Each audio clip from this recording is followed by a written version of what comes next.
겸손과 기도. 찬미 예수님. 성부와 성자와 성령의 이름으로 아멘. 하늘에 계신 우리 아버지, 아버지 이름이 거룩히 빛나시며 아버지의 나라가 오시며 아버지의 뜻이 하늘에서와 같이 땅에서도 이루어지소서. 오늘 저희에게 일용할 양식을 주시고 저희에게 잘못한 일을 저희가 용서하오니 저희 죄를 용서하시고 저희를 유혹에 빠지지 않게 하시고 악에서 구하소서. 아멘. 성부와 성자와 성령의 이름으로 아멘. 찬미 예수님. 어제는 믿는다는 것에 대한 그 의미를 살펴봤습니다. 우리 인간은 믿음이라는 사회 안에서 살아가고 믿음을 이미 사용하고 있으며 다만 그 믿음을 현세에만 국한시켜 인간 사이에서만 쓸 것이 아니라 들어 높여야 인간의 본래의 기능, 초자연적인 것과 맺을 수 있는 관계가 살아나고 그 인간 본래의 의미가 되살아난다. 휴대폰을 그냥 망치로 못 박는 데 쓰면 안 된다. 휴대폰은 대화를 하고 문자를 보내는 보다 고차원적인 역할의 이 도구다라는 것을 이야기를 했습니다. 충분히 이해하셨으리라고 보고요. 오늘은 그렇다면 우리가 어디로 들어 높여야 하는가에 해당하는 그 하느님이라는 분에 대해서 조금 배워보도록 하겠습니다. 자, 그리고 그 하느님 가운데에서 우리가 견진성사를 통해서 우리 안에 다가오시게 되실 성령에 대해서도 약간 맛을 보는 단계로 가겠습니다. 먼저는 삼위일체라는 교리입니다. 한 번쯤은 들어보셨으리라고 생각해요. 천주교의 4대 교리가 있죠. 삼위일체, 천주존재, 삼위일체, 강생구속, 상선벌악. 이거는 뭐 교양으로 알아두시면 좋겠죠. 하느님께서 분명히 계신다라는 것이 천주가 존재한다는 것이고요. 그 하느님은 성부, 성자, 성령의 세 가지의 위격으로 한 본체이신 하느님으로 구성되어 있다. 그렇게 우리가 일컫는다. 그게 우리에게 알려져 있는 하느님의 모습이다라는 것이 삼위일체라는 교리고, 강생구속은 그 삼위일체 가운데 특별히 성자, 예수님께서 인간이 되어 내려오셔서 사람을 구원하셨다라는 것이 강생구속에 대한 내용이고, 그리고 모든 선한 사람은 상을 받고 모든 악한 사람은 벌을 받는다. 당장에 우리 눈에는 드러나게 보이지 않지만 영혼 안에서 반드시 그렇게 된다라는 것이 상선벌악이라는 교리입니다. 그래서 간단하게 알면 알수록 좋아요, 사실. 복잡하게 안다고 해서 그걸 다 쓰는 사람이 하나도 없습니다. 사실 우리가 갖고 있는 믿음은 더욱 순수해지고 단순해질수록 좋아요. 그래서 하느님 한 분이 계신다는 것을 올바로만 알고 있어도 우리는 엇나가지 않을 수 있단 말입니다. 하지만 우리의 엇나감은 다 어디서 기인하죠? 하느님이 계신가라는 의심과 두려움, 세상 것들이 우리에게 밀어닥치는 자신의 능력의 이 효과 안에서 겁을 집어먹는 것, 그 현실에 있습니다. 제자들이 마치 풍랑에 시달리던 뱃속에서 예수님이 자기들 항상 걱정하고 주시하고 보살필 준비를 하고 있는데도 늘 두려움에 시달리던 것과 같은 거죠. 두려워할 이유가 전혀 없는데, 하지만 눈앞에 닥쳐오는 위협은 현실적이니까 두려워지는 겁니다. 겁을 집어먹고 살 방법을 찾고 그러다 보니 죄를 짓게 되고 엉뚱한 탐욕을 부리게 되고 하는 모든 것들이 함께 연계되어 있는 거죠. 신앙은 어떠면 좋다? 순수해질수록 좋다. 아빠 하느님 아래에서 순진하게 지내는 삶이야말로 신앙의 가장 바람직한 모습이다. 자, 삼위일체 한번 건드려 봅시다. 하느님은 몇 분이냐라고 묻는다면 당연히 한 분이라고 대답을 해야 됩니다. 하느님은 한 분 하느님이세요. 하지만 하느님은 인간에게 세 가지 모습으로 당신을 비추어 보여주셨습니다. 인간이 연구해서 밝혀낸 게 아니라 하느님이 당신을 우리에게 이렇게 보여주신 것을 그래서 우리 종교를 커튼을 열어젖힌다라는 의미로 계시 종교라고 표현을 하는 겁니다. 레벨레이션이라는 것은 벨라라는 게 커튼, 천막이라는 뜻이거든요. 그래서 그것을 이렇게 열어젖힌다라는 의미로 레벨레이션, 천막을 열듯이, 장막을 걷듯이 하느님이 당신의 얼굴을 이렇게 보여주셔서 우리가 알게 되는 모습이 있는 거죠. 그렇게 드러난 모습이 바로 세 분의 위격을 가진 한 분 하느님의 모습이라는 겁니다. 그 중에 하나는 당연히 성부, 전능하신 전주성부, 사도신경이 제일 처음에 나오는 파트죠. 전능하신 아버지, 세상을 창조하신 천지의 창조주를 저는 믿나이다. 창조하시고 전능하신, 드높으신 모든 것이 거기에서 발산하시는 분으로 드러납니다. 그래서 거룩한 아버지는 창조주라는 특징의 위격으로 우리에게 각인되고 있죠. 성부, 아버지라는 명칭 안에서 당연히 다른 것들을 만들어내셨다는 의미가 그 안에 내포되어 있고, 동시에 모든 것을 창조하신 분, 당신 안이 거친 것이 아무것도 없다. 자, 그러면 여기서 이제 살짝 의문이 들긴 합니다. 그러면 하느님이 악도 만들었나? 요 문제는 전혀 다른 이 자유라는 신비의 영역에 대한 문제예요. 잠깐만 짚어드리고 가면, 하느님은 가장 이쁜 사랑 수단을 만들었습니다. 하느님은 죄를 만든 게 아니라 하느님은 자유라는 아름다운 것을 만들었어요. 당신이 갖고 있는 가장 소중한 선물을 여러분에게, 우리에게 모두 나누어 주신 거예요. 거기에서부터 한편으로는 사랑이, 당신께 대한 올바른 응답이, 오늘 제자들처럼 나를 따르라 하는 부르심에 예라고 대답하는 응답이 가치를 갖게 되는 거죠. 안 그러면 세상이 전부 다 기계장치라면, 여러분들 안에 내재된 자유가 하나도 없다면 예라고 응답을 한들 아니오라고 응답을 한들 무슨 상관이냐고요. 야는 원래 물을 담도록 창조가 된 거고, 그래서 물을 담아 왔는데, 아이고 니 물 담아와서 참 참하고 착하다 할 이유가 뭐가 있겠냐는 말입니다. 야는 수동적인 입장에 있고 대상이고 사물이잖아요. 그래서 얘는 자유가 없어요. 동물들도 자유가 없습니다. 동물들은 훈련되는 것이고, 도둑이 들어와서 강아지한테 소세지를 주더라도 꼬리를 흔드는 게 강아지들의 본성이란 말이죠. 그렇게 며칠 훈련을 시키면 밤에 담을 넘어가도 꼬리를 흔들지 짖지 않는단 말입니다. 하지만 인간에게만큼은 자유라는 것이 있어서 거기에서 뿜어져 나오는 응답이 사랑이 될 수도 있고, 이제 정반대의 더러운 응답이 될 수도 있는 거죠. 거기에서부터 뭐가 뿜어져 나오겠습니까? 세상의 온갖 악이 뿜어져 나오는 겁니다. 하느님은 세상을 아름답게 균형 잡히게 멋지게 만드셨는데, 바로 우리 인간이 그 아름다움을 모두 파괴하는 스스로의 결정을 내리고, 심지어 지금은 그 모든 생태 환경의 파괴로 우리 스스로에게 사형 선고를 내린 거나 다름이 없죠. 실제로 수많은 사람들이 죽어가고 있고,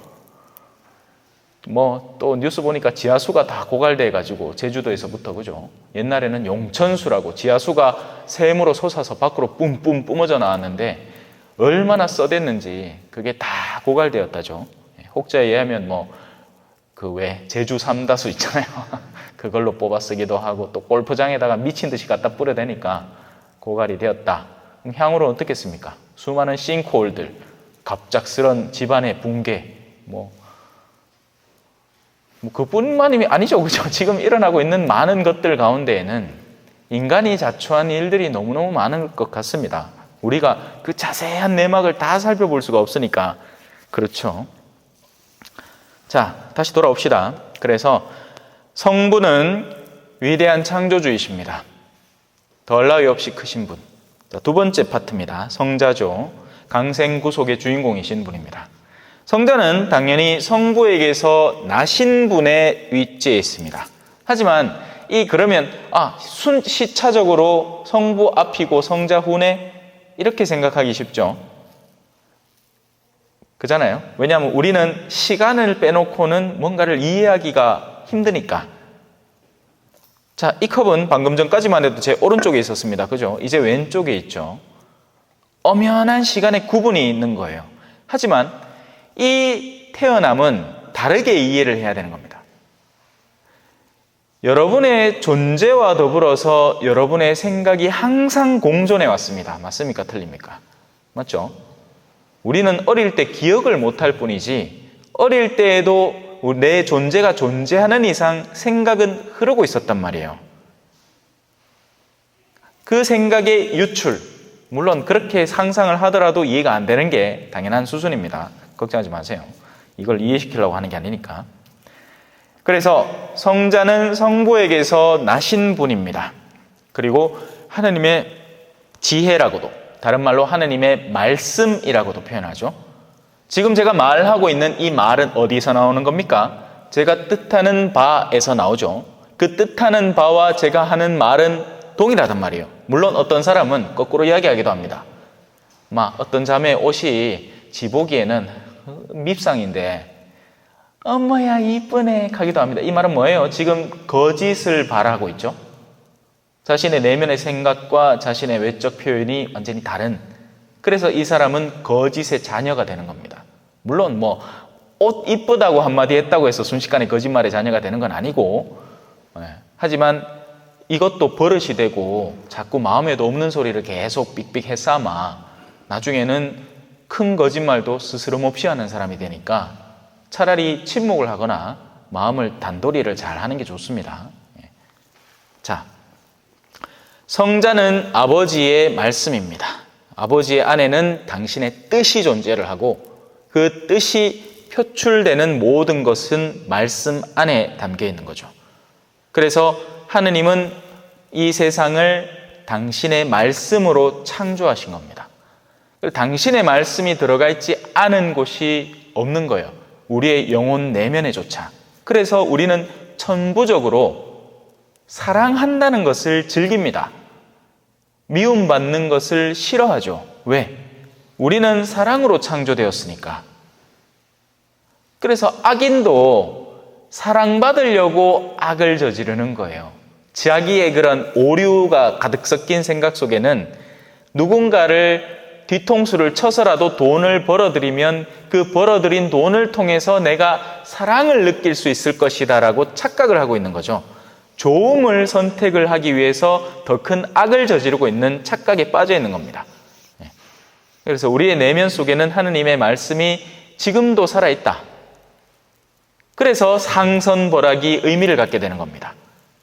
그래서 옛날 사람들은 이 오류를, 그러니까 이 이해하지 못할 범주를 해결하기 위해서 무슨 생각까지 했느냐 하면 이렇게까지 생각했어요.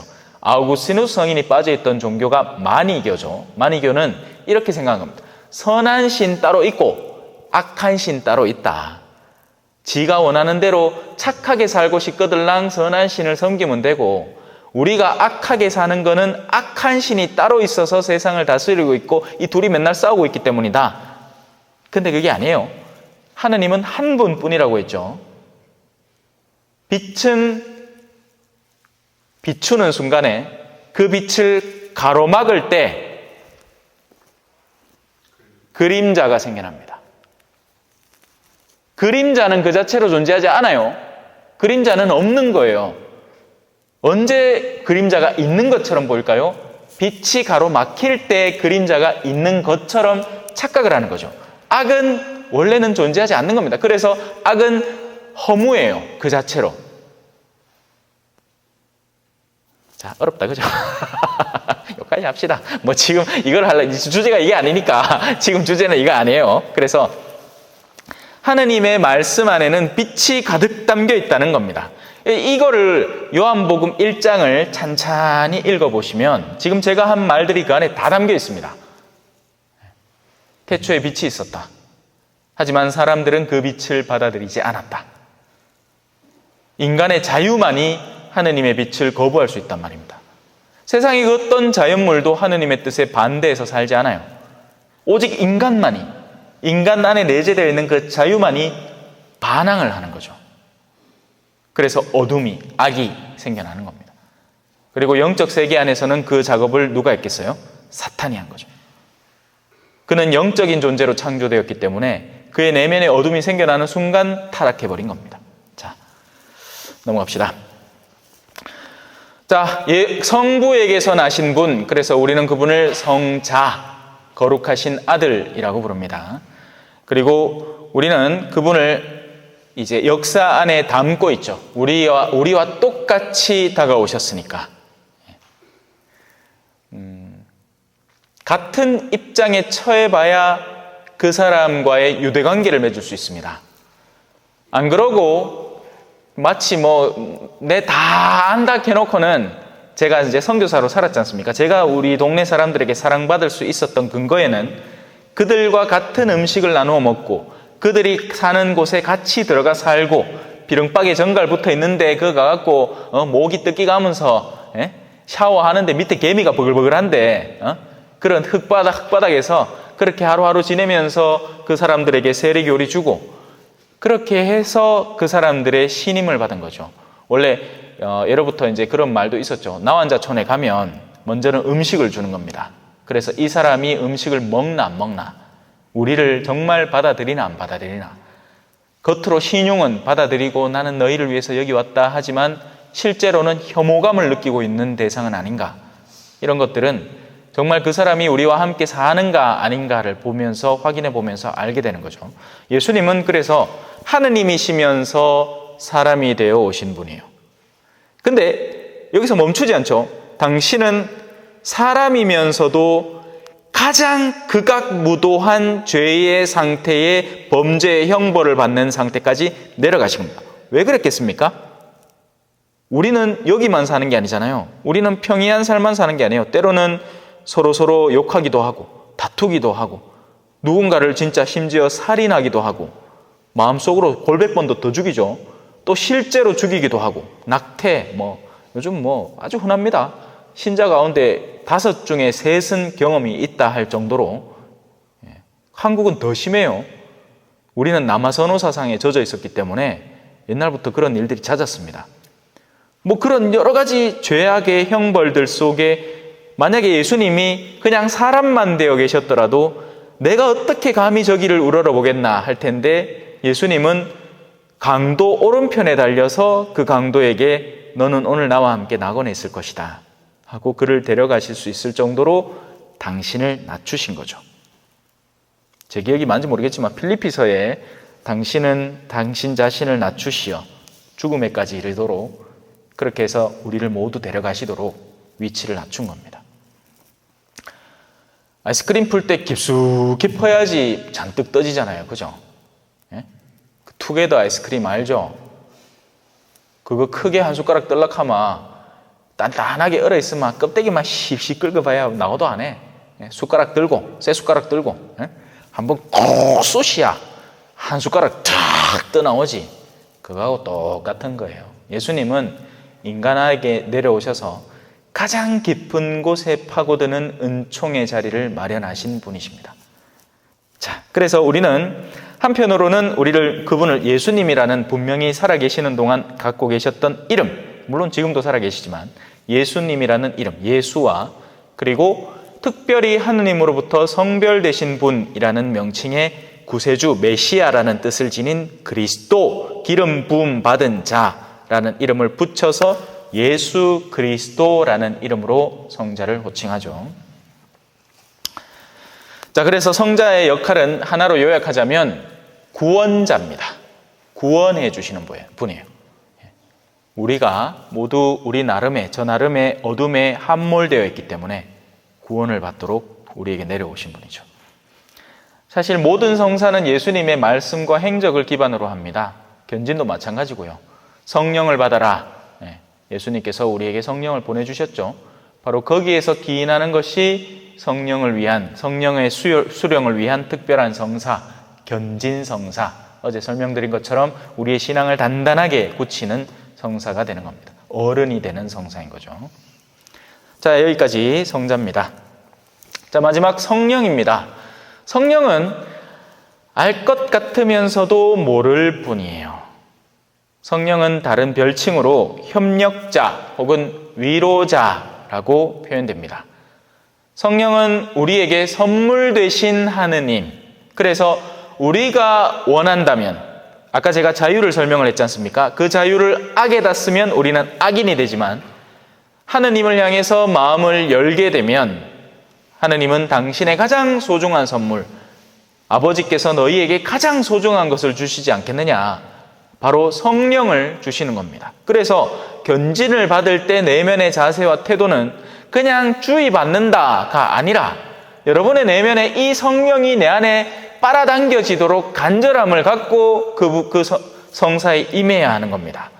스펀지를 물에 이미 푹 추지가 딴 데 뭐 어디 콜라에다 또 갖다 여기다 뺀다고 해서 그 콜라가 여기 스며드는 게 아니죠. 스펀지를 바싹 말라가.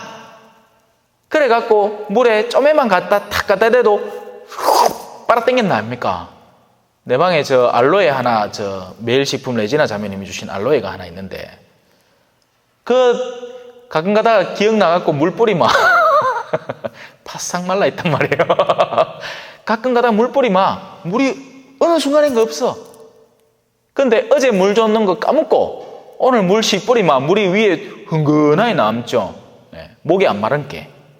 그래서 견진을 받을 때 마음의 상태를 정말 간절히 준비하셔야 된다.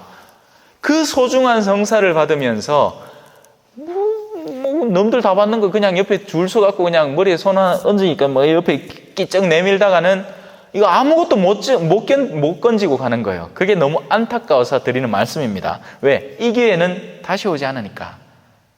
여러분 일생일대의 단 한 번의 성사란 말입니다. 그리고 머리에 표지가 남겨지는, 인호가 남겨지는 성사기 때문에 제발 소중히 여겼으면 좋겠어요. 그래서 준비를 단단히 갖추고 가시라. 나에게 어떤 간절함이 있다면 그 간절함을 그 순간에 잔뜩 품고 왕성하게 해서 하느님으로부터 나에게 어떤 거룩한 영험한 성령이 들어올 수 있도록 그 간절함을 조금이나마 가지시라 부탁하는 겁니다. 왜? 성령은 장난이 아니거든요. 우리 성령 기도회 하시는 분이 계시지만 성령 기도회는 장난이 아닙니다. 우스꽝스러운 일이 아니에요. 실제입니다. 실제 치유를 받고 실제 변화가 일어나요. 못 믿으면 아무것도 없는 거예요. 그냥 싫다. 왜? 그 형태와 하는 행형식 자체가 싫다. 그럼 영원히 못 받는 겁니다. 자기한테 들어올 이유가 없는 거죠. 하지만 내가 조금이나마 마음을 열고 하자 하는 대로 같이 한번 마음을 열어서 노래도 같이 하고 뭐 10년 기도도 힘들지만 와랄랄랄라 한번 따라 해보면 이게 그 기도의 형태와 방식이 중요한 게 아니라 내가 마음을 열고 있다는 표지가 되는 거죠. 그래서 그 성령이 우리 안에 들어와서 활동하기 시작합니다. 그러면 뭐가 가장 근본적으로 달라지느냐? 기쁨이라는 것은 여러 종류의 기쁨이 있습니다. 육체도 기쁠 수 있죠. 우리는 그걸 쾌락이라고 부르죠. 정신도 기쁠 수 있습니다. 모르던 사람이 뭔가를 알게 됐을 때 돌 터진다고 이때도 기뻐요. 이성이 확 깨어나는 거예요. 감정도 기쁠 수 있죠. 그래서 우리는 개그 콘서트나 이제 다 끝났죠. 코미디 빅리그나 뭐 이런 거 보는 거예요. 옛날에는 유머 1번지 토요일 밤에 이런 거 그런 거 보면 마음이 흥겹고 즐겁죠. 하지만 영혼 안에 기쁨이 스며들 때가 있으니 이거는 이 체험은 안 해본 사람 모르는 겁니다. 전율을 해요. 전기통 하듯이. 그래서 실제 사람이 넘어가는 겁니다. 영혼이 저릿저릿해지거든요. 우리는 신경계가 닫혀보지 않으면 신경이 있는지도 잘 몰라요. 뭐 어떤 때 여기 따끔하면 그런 줄은 알지. 저도 대상포진 걸렸는데 대상포진은 여기에 뭐가 나를 찌르는 게 아니죠. 신경이 아파서 여기를 찌르는 겁니다. 그 찌르는 듯이 느끼는 거죠. 마찬가지로 영혼 안에 성령이 통교할 때 우리는 저릿한 기쁨을 느끼게 됩니다. 그리고 참의 눈물이 비 오듯이 쏟아지죠. 모쪼록 이번 견진 때 그런 분이 계셨으면 좋겠지만서도 아마 다들 냉가슴으로 와서 그냥 냉하게 받고 갈 거예요. 평소에 우리 맨날 성체 모실 때도 똑같잖아. 냉가슴으로 와서 그냥 입안에 뭐 하나 집어넣고 가니 감흥도 없고 기쁨도 없고 감사도 없고 그런 거예요. 근데 그게 아니라 오늘의 미사가 정말 나에게 주어지는 마지막 선택의 미사라면 어떤 느낌일까요? 순교자가 내일 당장 목 잘리러 가기 전에 오늘 같은 빵에 있는 신부님이 나를 위해서 특별히 안수기도를 해주고 마침 당신의 남겨져 있는 이 성체 조각 하나를 내 입에 모셔다 줄 때의 느낌이라면 완전히 다를 겁니다. 하지만 우리는 그런 상상력을 펼칠 여력도 없죠. 우리의 내면의 힘은 전부 다 세속을 향해서 다 소진되어 버리고 여기 오니까요. 그냥 피곤한 거야. 신부님이 강론 짧게 해줬으면 좋겠고. 요새 짧게 해줬죠, 어제부터.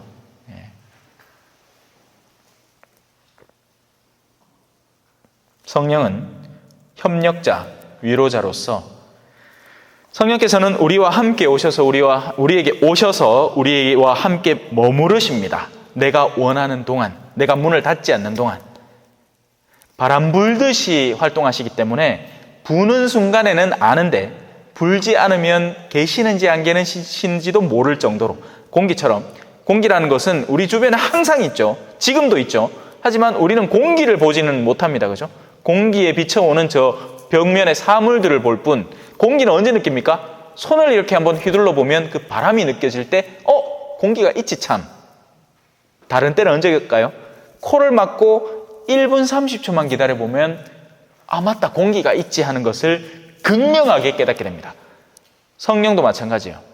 그래서 사람들이 냉담을 시작합니다. 별일이 없는 것 같아요. 미소 안 나가도 괜찮네. 아이고 뭐 편하고 좋네. 당장은 육체의 안락과 오히려 성당에서 느꼈던 피곤함에 가리워져 있던 영역이 드러나지 않으니까 오히려 쉰다고 느낍니다. 근데 몇 주 지나기 시작하면서부터 성령의 부재가 활동을 시작합니다. 그러니까 성령의 부재가 활동을 시작하는 게 아니라 성령이 그동안 나를 코팅해 주었던 영역이 사라지고 빠져나가면서 더 쉽게 유혹에 빠지고 더 쉽게 중독에 빠지는 상태가 이어지게 되는 겁니다.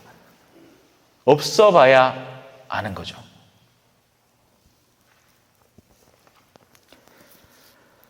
이 세 위격, 성부, 성자, 성령은 하느님 몇 분이라고요? 한 분 하느님이십니다. 한 분 하느님이십니다.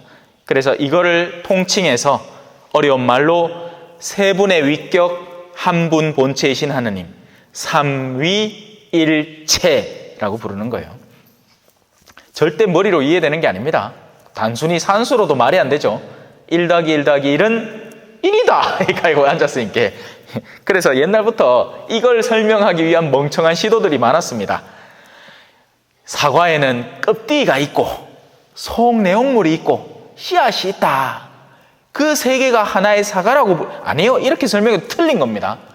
어떤 사람은 신부님은 그렇게 했대. 술 먹으면서 봐라, 얘가 맥주 3병 있지? 근데 그 안에 든 거 다 맥주제. 이게 삼위일체다. 틀렸어요. 그렇게 해도 말이 안 되는 겁니다. 그렇게 해도 안 되는 거예요. 삼위일체는 설명할 수 없다라는 것이 솔직한 설명인 겁니다. 다만 이건 아니다, 저건 아니다 하는 것은 식별해낼 수 있어요. 그래서 예로부터 세 분 하느님이 다 따로 아니냐? 아니다. 그러면 세 분이 다 하나인데 세 개를 흉내내는 거 아니냐? 아니다. 둘 다 아니라고만. 그런 신학을 부정신학이라고 하죠. 하느님의 모습은 이거냐? 이건 하느님의 모습이 아니다. 그럼 이건가? 이것도 아니다. 그리스도는 신인가? 신만은 아니다. 그럼 순수한 인간인가? 순수한 인간도 아니다. 하느님이면서 동시에 인간이다. 그게 그리스도론이라는 것이고, 삼위일체론이라는 것은 삼위일체는 다 따로따로인가? 아니다. 한 분인가? 한 분만은 아니다. 한 분이면서 세 가지의 위격을 갖고 있는 분. 몰라도 돼요. 모른다는 것, 하느님에 대해서는 알 수 없다는 것을 알고 있으면 됩니다. 하지만 그럼 모르면 끝인가? 아니죠. 이 영역을 우리가 뭐라고 통칭하느냐? 신비라고 표현을 하는 겁니다. 미스터리. 여기서 말하는 신비라는 것은 그냥 알쏭달쏭 수수께끼가 아니라, 이걸로 바닷물 담아낼 수 있습니까? 백천가가 갖고 이 백천물 다 담아낼 수 있어요? 없죠. 하지만 담아낸 만큼은 백천물을 담아오긴 한 거죠. 인간의 이해력, 내가 이걸 컵을 들고 왔으니까 그렇지, 더 큰 걸 들고 가봅시다. 다라이를 하나 들고 가요. 뻘건 다라이, 고무 다라이. 그러면 이거보다는 훨씬 많이 담아내죠. 하지만 여전히 백천은 아닙니다. 그죠? 만약에 내가 백천 영역을 다 통과할 수 있는 큰 저수조 자체를 만들어서 백천 자체를 한 숟가락에 떠가지고 담으면 담았다 할 수 있을 거예요. 우리의 내면의 영역, 우리의 이해력은 끊임없이 성장해 가는 겁니다. 사실 여러분들은 지금껏 그렇게 살아왔잖아요. 여러분들이 하는 전문적인 영역, 처음에 뭐 예를 들어서 내가 참외를 한다. 그럼 참외에 대해서 아는 건 뭐 있겠어요? 먹는 것 삐 몰라. 노란 거는 껍데기고 하얀 건 씨다. 이게 다라. 하지만 참외를 조금씩 알면 이거 그냥 참외 씨만 심어서는 안 되는구나. 젖붙여야 되는구나. 호박줄기에 젖붙여야 되는구나. 그러려고 하면 땅을 이렇게 준비해야 되고 비료는 언제 뿌려야 되고 하우스는 몇 년마다 갈아줘야 되고 이런 기반 시설들을 점점 지식을 늘려가면서 전문가가 되어가죠. 하지만 배워도 참회에 대해서는 또 배울 것이 생겨나는 것처럼 하느님도 마찬가지인 겁니다. 근데 이 하느님은 신비한 게 제가 처음에 얘기했죠. 신앙은 단순한 게 좋은 거라고. 가장 단순한 이가 가장 단순하게 하느님을 잘 알고 있어요. 쓸데없는 것을 알면 알수록 쓸데없는 의문과 반항기만 생겨나는 경우가 더 많습니다. 그게 사춘기 소년, 소녀들이죠. 어디 인터넷에서 이상한 것만 뒤따 배워와갖고 이거는 뭐예요? 카인과 아벨은 둘이 빠이 없었는데 싸아가 하나 찍있는데 그나마 가들은 누구하고 결혼해가 어째 살아요? 뭐 이런 거 자꾸 묻는 거죠. 지 딴에는 안다고. 어설프게 알면 오히려 더 공격적으로 변하는 겁니다. 차라리 순진하게 모르는 걸 인정을 하고 순진한 하느님을 하느님은 크신 분, 좋으신 분, 나는 그분을 믿고 따르겠습니다. 그분이 주시려는 좋은 것들을, 그러면 오히려 이해력이 더 함양되는 겁니다. 신비하게도. 못되게 알려고 하면 절대로 알 수 없는 분이에요. 순진하게, 착하게, 선하게 알려고 해야 돼요. 자, 시간이 너무 많이 흘렀는데 가봅시다. 자, 그래서 그것이 삼위일체입니다. 알 수 없는 것, 신비 안에 쌓여 계신 분. 신비라는 것은 내 이해력이 증진되는 만큼 더 줄 수 있고 끌어안을 수 있는 어떤 것이라고 이해하시면 돼요. 자, 그러면 삼위일체는 어떻게 알 수 있나? 삼위일체는 이걸로 아는 게 아닙니다. 머리로 아는 게 아니에요. 실행으로 아는 겁니다. 사랑을 정말 절절히 체험해 보신 분들이라면 사랑이라는 것이 어떤 것인지에 대해서 알아요. 사랑은 사랑하는 대상이 느끼는 것을 내가 느끼고, 나는 아파도 돼. 가는 안 아팠으면 좋겠어. 보통은 어머니들이 그런 사랑을 품고 있죠. 자녀들한테. 보통은 어머니들이 그래요. 보통은 이라는 얘기는 그렇지 않은 어머니도 있다는 거예요. 저놈의 자식 죽었으면 좋겠다 싶다는 어머니도 있다는 거예요. 어떤 때는. 보통은 아이가 아파하면, 아이가 쓰라려 하면 어머니가 더 아파합니다. 그게 사랑이에요. 그런 사랑을 알고 있고 실천하는 사람이라면 삼위일체의 일치된 상황을 이해하지 못하는 게 아니라는 겁니다. 원래는 삼위일체의 가장 고결한 사랑, 세 분이서 전혀 다름없이 하나인 상태로 존재할 한 분 하느님으로 존재한다는 것을 우리가 성령을 나눠받음으로써 우리도 그 사랑에 동참하는 것. 그래서 하느님이 마음 아파하는 것을 나도 마음 아파하게 해야 되는 거죠. 세상이 마음 아파하는 것을 마음 아파하지 않고, 세상은 누가 죽었다 해서 마음 아파하는데요. 자, 여기서 식별력을 조금만 가동해 봅시다. 살고 죽는 것 아래 영혼의 생과 사가 놓여 있습니다. 영혼이 살아있는 사람은 오히려 그들이 죽었을 때 우리는 박수를 쳐줘요. 오늘 우리가 프란치스코 성인의 축일을 지내죠. 보통 성인의 축일은 성인들이 죽은 날을 기념합니다. 왜? 하늘나라에서 태어났으니까. 여러분들은 견진 때 새로 어른으로 태어나는 거예요. 여러분들의 이전에 어린이들이 죽고. 그래서 영혼이 살아있는 사람은 육체가 죽어도 상관이 없어요. 반대로 영혼이 죽어있는 사람은 육체가 아무리 생생하게 살아있어도 그 곁에서 울어야 하는 거죠. 제가 가끔 가다가 미사 때 말씀을 드렸잖아요. 영혼이 죽은 상태로 성체를 모시러 나오는 사람은 뒤에 수호천사가 하면서 울면서 따라간다고. 그 사람은 영혼이 죽어있는 상태예요. 자, 그렇게 사랑으로 실천적으로 이해해야 하는 분이 삼위일체 성이 한 분 하느님의 상태입니다. 사랑의 궁극적 상태. 자, 넘어갑시다. 성령 잠깐만 살펴보고 마무리하겠습니다. 성령을 알기 위해서는 영혼이라는 것에 대한 이해도가 필요합니다. 우리는 육체는 알아요. 육체 모르는 사람이 어디 있습니까? 지금 당장 볼때에 꽂으면 내 뺨 따구가 있지. 내가 살을 갖고 있지. 여기 콩콩 때려보면 이 안에 뼈도 느껴집니다. 육체를 모르는 사람은 아무도 없습니다. 그래서 이 육체를 보존하고 더 향락적으로, 쾌락적으로 만들기 위해서 수많은 사람들이 외부적인 생활을 하고 있죠. 우리는 단순히 새처럼 그날그날의 양식을 얻기 위해 아니에요. 이미 그 단계를 넘어섰어요. 육체를 더 안락함으로, 더 편안함으로 이끌어가기 위한 수많은 수단들을 같이 쥐고 살아가는 거죠. 단순히 생존을 위해서 살아가는 범주는 이미 옛날에 넘어섰단 말입니다. 그래서 육체를 보살피지 않는 사람은 없습니다.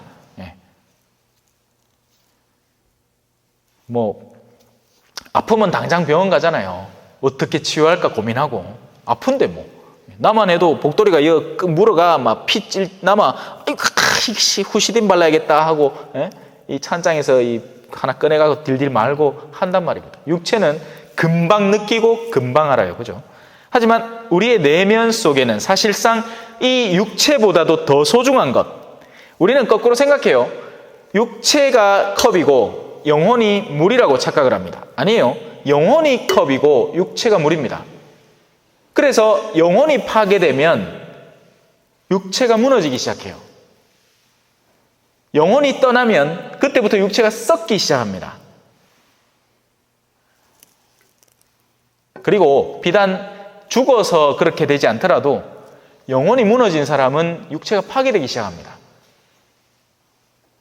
위궤양이 오고 내가 뭔가 죄책을 크게 안고 있는 사람은 다크서클이 막 생기고 위가 아프고 신경을 너무 써가지고 안 아프던 몸들이 미친 듯이 아픈 것 같고 그게 다 영혼의 존재를 반증해내는 겁니다.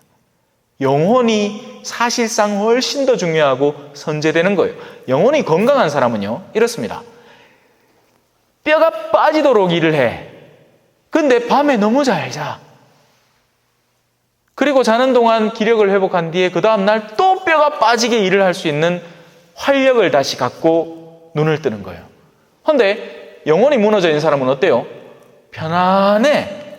아무도 그 사람 안 건드리니. 근데 상시적인 피로와 피폐함을 느끼죠. 그것이 영혼의 영역입니다. 이 영혼은 영적인 영역의 영향을 1차적으로 받습니다. 근데 물론 육체가 무너진 사람도 영혼이 피폐하게 돼요. 그 책임이, 근데 이게 사실 선후관계를 닭이냐 달걀이냐 이거 우선관계 따지는 거와 똑같아. 육체가 왜 무너져 있느냐. 사람의 몸이 비대해질 수 있잖아요. 그건 탐식에서부터 시작되는 겁니다.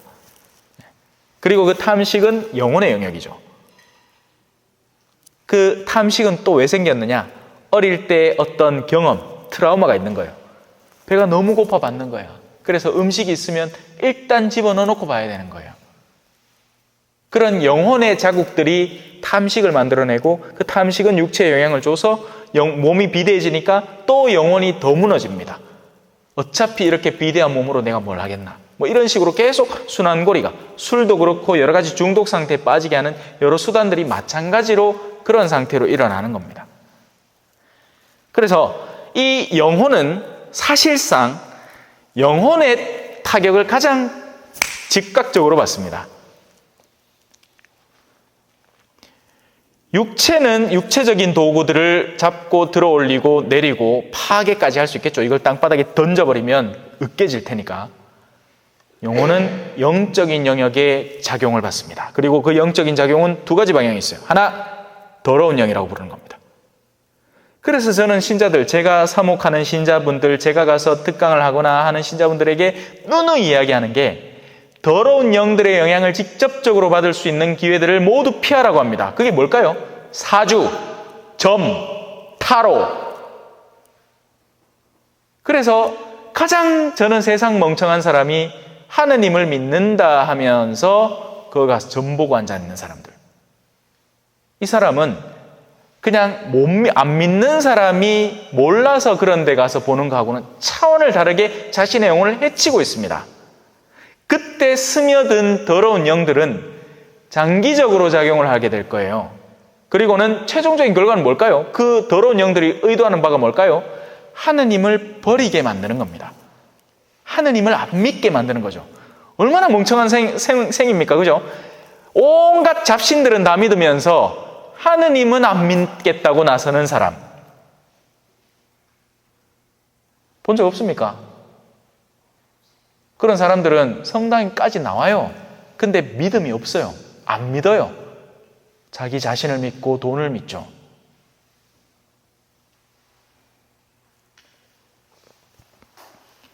영혼은 영혼의 충격을 받습니다. 더러운 영. 자, 이제 더러운 영을 제쳐놓고, 그렇다면 이 영혼은 성령에도 직접적인 영향을 받습니다. 성령은 그 작은 영을 순식간에 붙들어서 당신께서 원하시는 방향으로, 어디겠습니까? 당연히 하느님께죠. 삼위일체이신 하느님을 그래서 오늘 배운 거잖아요. 그분에게로 훅 이끌어가는 겁니다. 우리에게 필요한 것은 믿음이라는 연결고리죠. 믿고 열어서 그분을 받아들이기만 하면 성령께서는 우리의 영혼을 붙들어서 데려가시는 겁니다. 성령은 그렇게 우리를 하느님께로 이끌어가는 영, 우리를 구원으로 이끌어가는 영, 우리를 영원한 생명으로 이끌어가는 영. 그래서 성령에 사로잡힌 사람은 늘 하느님께 대한 일종의 목마름을 체험합니다. 더 듣고 싶고, 더 알고 싶고, 더 외우고 싶고, 또 힘든 일이라도 실천해보고 싶은 욕구까지 가는 겁니다. 하지만 성령이 없는 사람은 어떻게든 성당 피하고 제일 뒷자리에 앉고 어떻게든 거룩한 기회들을 가능한 피해가지고 멀리 떨어지고 싶어 하죠. 성령은 우리에게 그렇게 다가오시어 우리를 성화로, 첫 번째는 정화입니다. 이 두 작업은 달라요. 하나는 더러움에서부터 나를 해방시키는 정화의 작업입니다. 다른 하나는 이미 정화되어 있는 나를 더욱더 성화로 이끌어주는 작업입니다. 그래서 이 정화와 성화를 이끌어주는 것, 이 작업 안에 내재되어 있는 것들이 성령께서 우리에게 주시는 여러 가지 은사와 열매들입니다. 이걸 다음 시간에 배우게 될 거예요. 성부와 성자와 성령의 이름으로 아멘. 영광이 성부와 성자와 성령께 처음과 같이 이제와 항상 영원히 아멘. 성부와 성자와 성령의 이름으로 아멘. 감사합니다. 찬미 예수님, 겸손과 기도.